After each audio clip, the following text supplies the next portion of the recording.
Owsley, owner of Owsley Electric.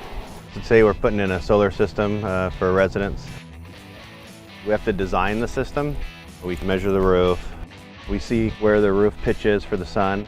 And once they approve it, we come out, put all the racking in, and then we just set each panel in, wire them together. Then the inspector comes and looks at it all, and then PG&E will come out. That's pretty much all there is to it. I'm Christian Rao. I'm the lead journeyman for McKeever Electric. Today we're trimming out at a project here in Eureka, just putting in some convenience outlets and lights.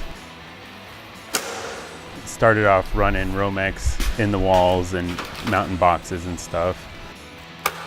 Then they come and paint and do the sheetrock and insulation and everything. Now we're just putting in outlets and switches and lights and getting everything to the finished product. My name's John Bartos. I'm a lineman with PG&E.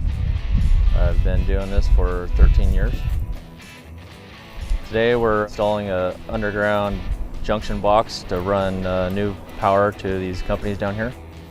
We have a vault that we installed in the sidewalk over here, and we have to mount some equipment in there. Next step will be to pull some wire in to a new pad-mounted transformer down in the alley here. And then we will splice that cable, and eventually we'll energize the new customer equipment. So I got involved, I took a lot of electronics classes. I kind of wanted a job where I wasn't inside all the time. It's a pretty wide variety of things we get to do and places we get to work in. So we work in homes, and then we do work in hospitals and commercial buildings and water plants. Every week you're on a different project, so it's kind of, you never get bored. I'd say the first step would be to go to a trade school. You didn't have to in the past, but now it's becoming more and more competitive. So anything that gives you one step up on your resume, makes you stand out a little bit more, is definitely going to help get your foot in the door. Talking to an electrical contractor, someone local, send out resumes to them or applications, just go in and talk to them, and then they'll kind of set you in the right direction.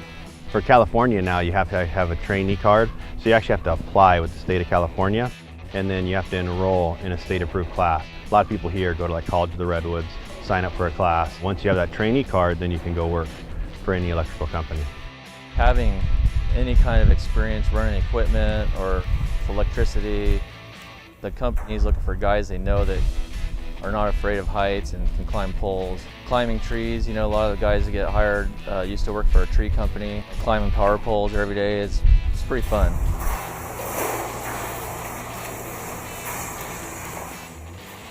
Being in the trade, you meet a lot of different people from different lines of work. People who you know that might need work, and then you also know a lot of good craftsmen for, like, if you need projects on your house, you know who to call. We could travel anywhere and work in the trade.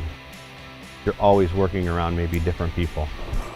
Work on one job, and then maybe you'll go work with another company, and then you don't work with that same people for a while, and then you come back maybe a couple months later and you see them. I mean, it's kind of like you just start back up where you were on the last job. You kind of feel like you're working around a bunch of buddies that you've had forever.